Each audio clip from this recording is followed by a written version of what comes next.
What is the 1 in a million coincidence you have ever had?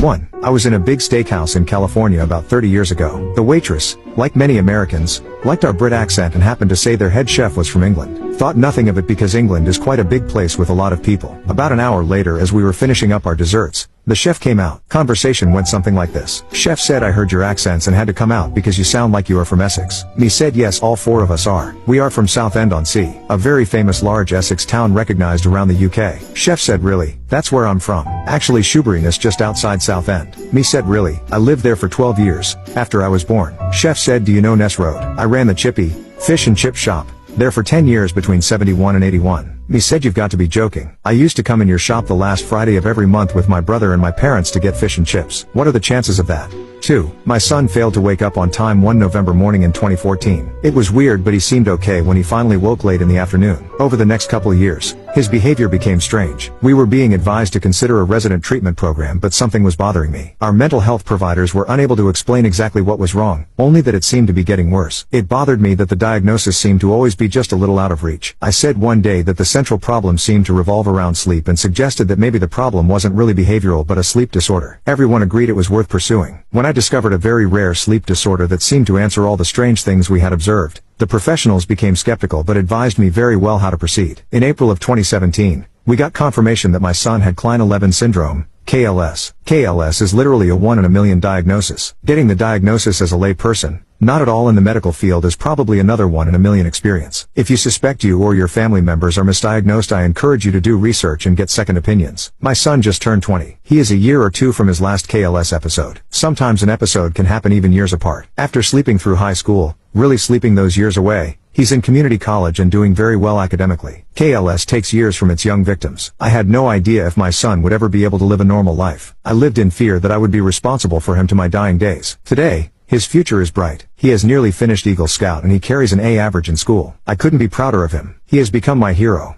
3. It was summer of 2011. My husband and I were at the beach on the Jersey Shore. My eldest son was on his honeymoon in Hawaii. His shiny new Audi was in New York with my youngest son, who with permission took the car to take out his then girlfriend, now wife. Being the gentleman who Elle raised, he proceeded to walk her to her door. Being the dumbass that his father raised, he left the car open with the keys in the ignition. Well, guess what happened next? 2 guys jumped in and stole the shiny new Audi. We get the phone call while at the beach, not a little pissed, because like, what's gonna happen now? Can't call the honeymooners, because how would that help? Can't call the insurance company because he left the keys in the ignition. So embarrassing to make the police report, but we did it. Dejected, we decide to come home early to Brooklyn and be miserable. We pack up and make our way back home. It's like an hour ride, a very long hour with 2 very long faces. Pick up the police report. Okay, so you made it this far in the story. You deserve to hear the